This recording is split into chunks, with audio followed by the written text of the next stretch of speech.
Hey, Spike.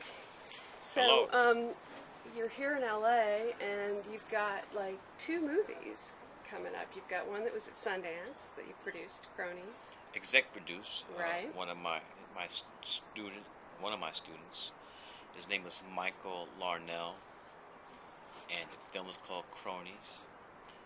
And this is his thesis film, NYU, Where you graduated where I back in graduated, the day, as did I, but and not on the production side. I've been there for 15 years. I got tenure this summer. I'm also artistic director at NYU Graduate Film School, so I enjoy teaching very, very much. Well, you've always enjoyed bringing up talented people from the beginning of your career, people that no one knew were as talented as they were. Well, I always try to do what I try to do. There are many roles in the film, but I try to have, you might call, set-asides to give some talented people who, up to that point, had not been given a chance, a platform to show what they can do. Example, you have Jasmine Guy in School Days, Do the Right Thing. It's Rosie Perez's first film. Martin Lawrence's first film, Robin Harris' first film. Jungle Fever was Halle Berry's first film, Queen Latifah's first film. Clock was Mekhi Phifer's first film. So throughout the years, we've been able to do that, and Well, even yes. Samuel Jackson and Denzel weren't who they were when you Well, made I'm them not, who they were. Denzel, Samuel, I'm not taking credit for that. You guys were well established before we worked together. Well, Do the Right Thing was obviously a clear inspiration for Cronies. No, no. Because He said, he's doing some of he the said radio stuff. He's doing. no, I think it's more, she's got to gotta have have it, it? where people talking to the camera.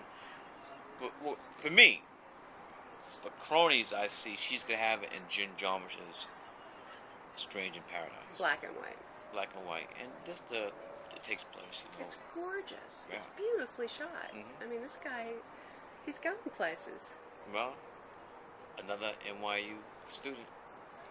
All right, so talk about, obviously I've been tracking the Kickstarter thing from the beginning, and I've been a big supporter. Thank you Because very much. I get it. I Thank you. understand what you're doing. You're doing it smart. Mhm. You've got your whole team behind you. You've got the social media figured out. Not You're figured working out, but it. working on it. You have to. No one ever knows, by No, the way. you're working on it. But I like to thank my children, my daughter Saj, my son Jackson, prodded me into the world of technology, prodded me to be on Facebook, Twitter, and Instagram. How old are they now? Well, my daughter Satchel's a sophomore at NYU Film School, undergrad, and my son's a senior in high school. That's what children are for. Yeah. Keep us abreast with technology. But the idea with Kickstarter, I mean, some people say, hey, Spike, you make money, you do commercials, what do you need our money for? There's a real new model which has to do with having a fan base, and that's what you're working on. Well, here's the thing, though. The people who said that I don't need to be on Kickstarter, they don't have to support it. And what I try to emphasize is that the principles of Kickstarter I was doing back in 1985, we raised $175,000, but she's got to have it. We just didn't have the technology, but the principles are the same. So this is not something new to me. Well, the first time I interviewed you was for She's Gotta Have It back in the day when I worked Wait, at, that's back. in the LA Weekly, back in the John Pearson day. What you were then is not that. I don't know how to. I want to say this properly. What I mean properly. It's not that you're not different. You are way different. You've grown up. You've had many years to do what you do. But you were an indie then, and you didn't wait for somebody to give you permission to do what you wanted to do.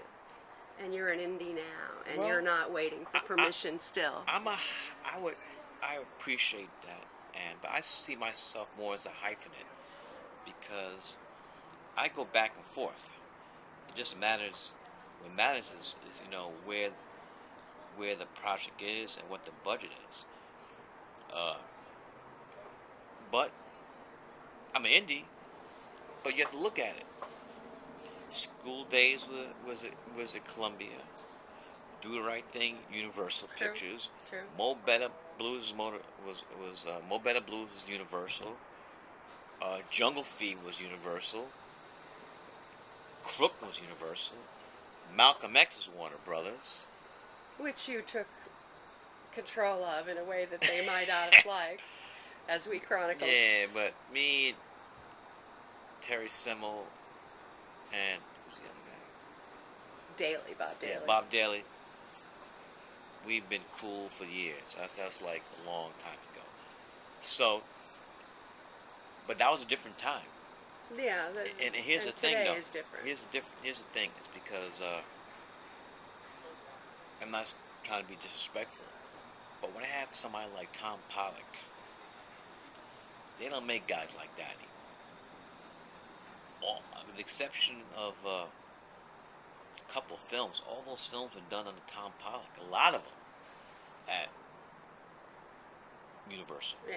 No, you had a team that backed I mean, you there. Tom Pollock had my back, and what a lot of people don't know, there was pressure on Tom Pollock not to release Do the Right Thing, or at least wait until the summer's over, because black folks were gonna run amok, and he stood his ground. Yeah, he did. And he did this after doing Last Temptation of Christ, Scorsese's film, where he received death threats and had to have a bodyguard. That happened after. Do the Right Thing happened after that. So I always gonna tip my hat to Tom Pollock. I have nothing but love for Tom Pollock. So you're going back and forth, but what I also see is that you love doing documentaries. You and Marty Scorsese are into the documentaries, which gives you a certain amount of freedom. HBO has been backing you on a number of these. Yes. And you love music. You and Alex Gibney, you guys get to do that. Well, I that. recently did Bad 25, which is a making of Michael Jackson's Bad album. Now we're working on Off the Wall. Wow. So both of those been for Sony Records and the Michael Jackson, Epic Records, and the Michael Jackson estate. And you got a Pharrell Williams thing, right? Where did I get what? that? Did I say No, his name wrong? I did something for him that was for Amex. Live. That was Apollo Yeah. Live. Yeah, that was a show I directed live from the world famous Apollo Theater, 125th Street in Harlem. That was fun. Well, one of the things you've done over your career too is you've supported. One of the people you supported was Gina Prince Bythewood, who Love and Basketball, which Yeah, you I was produced, executive which a lot of on people that. don't know. And you guys, you know, she had a great movie this year, Beyond the Lights, which is like yet another case where the light did not shine the way it should have on the film. I like the film very much. What happened as far as box office, I can't speak of because I don't know. And then the other thing that happened this year was Ava DuVernay's Selma, which you've been a supporter of as well. But you've also been sort of, I mean, back when Do the Right Thing, you know, didn't get some of the awards that maybe it could have gotten, some of the nominations you would have liked. You know, you were pissed. But with Ava, you've been a little more circumspect about it. It's an interesting shift. I don't think that is circumspect. I think that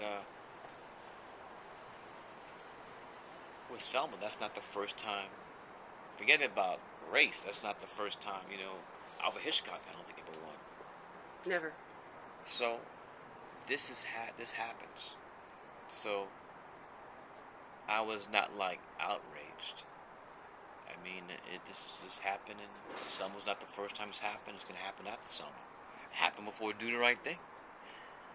I mean, you look at those films, Scorsese. I mean, Goodfellas, that lost, Raging Bull.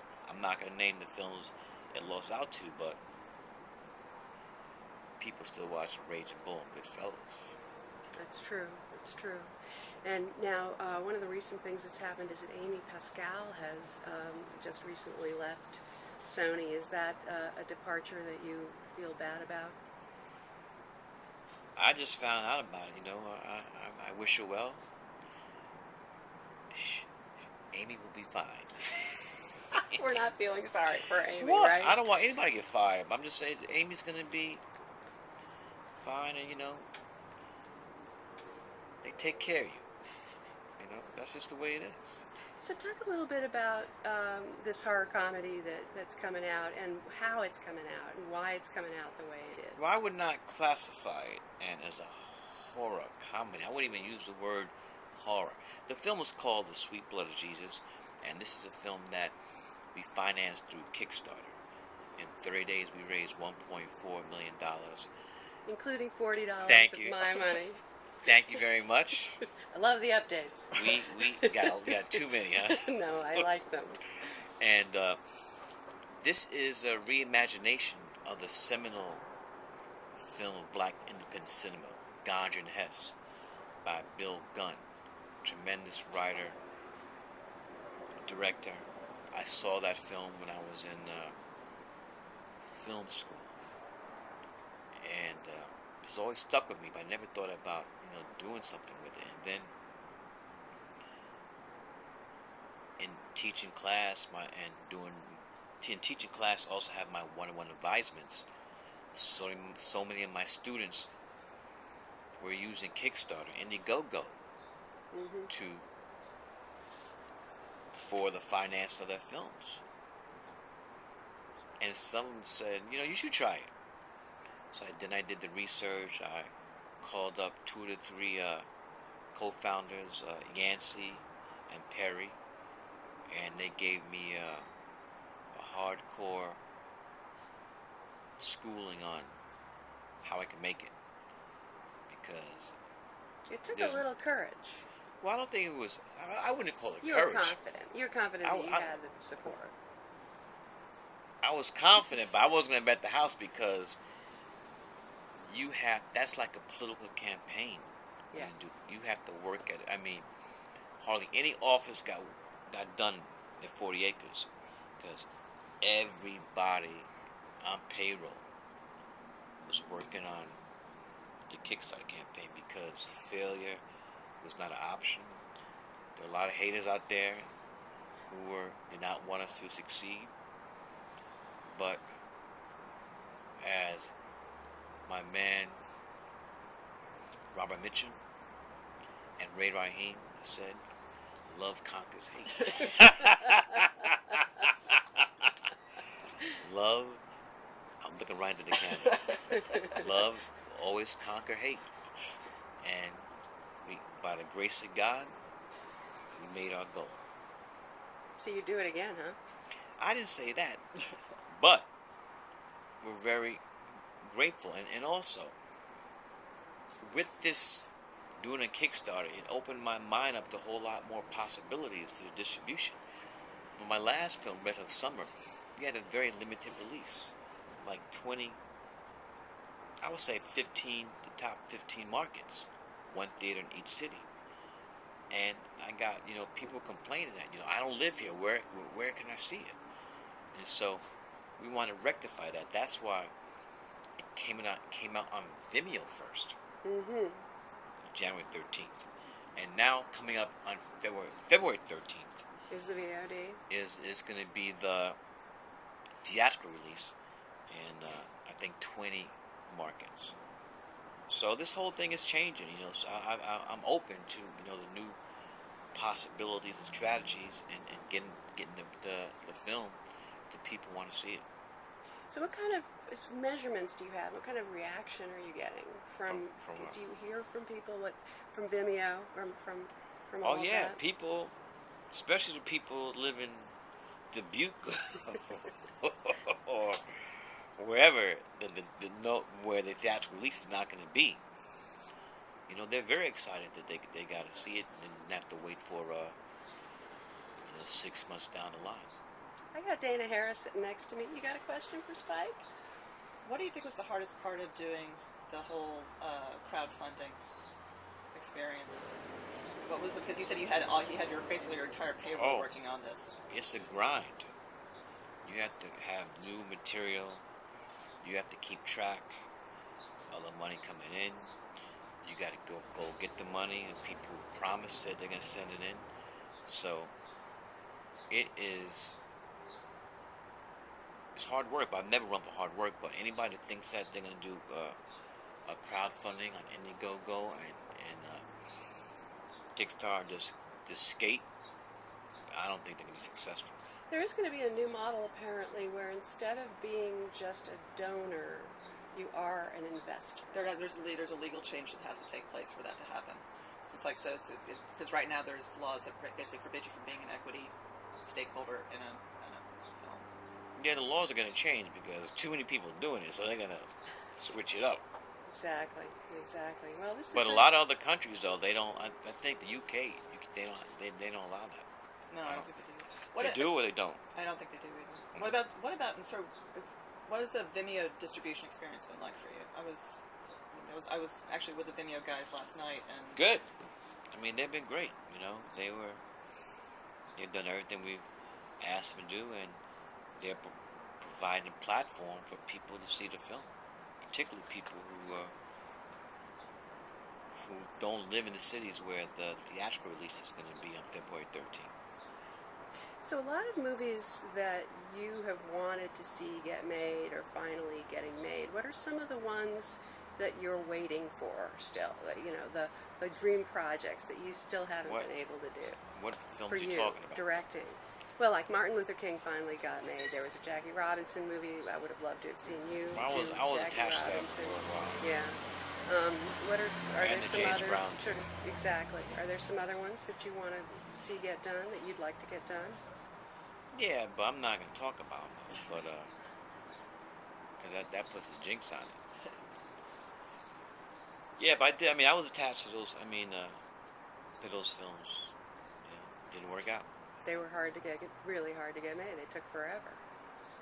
I'd like to think that there's some shift in the zeitgeist that's going to make it a little easier as there's more success. Do you see any progress being made In what? in the receptivity for financing movies that are aimed at a largely African American audience? I just think it goes in cycles, 10-year cycles. what about just with Sundance having just happened? I mean, it's like She's Gotta Have It was Island, I think, released that. Island Pictures, Yeah. 1986. They bought it. The world premiere was at the San Francisco Film. I don't remember if they bought it there or in Cannes. I don't remember. And so, in that time, do you feel? I mean, and obviously, Island is long gone. And do you feel like the independent film business is essentially the same beast that it was? Yeah, I don't think it's the same. I mean, how could it be the same with YouTube and all this other technology, other platforms to get your stuff made? I mean, did you go to Sundance? I mean, there's a lot of. I mean, There was a lot of diversity at There's a lot, Sundance in yeah. a good way. but where those films get distribution Indeed. is another thing. Yeah. But you gotta crawl before you walk, and the first step is to get the thing made. So what have you got coming up? What else have we got to look forward to? Well, I'm working on presently working on this off-the-wall documentary on Michael's album, and writing. Good. Writing. Thank you, Spike. Thank you.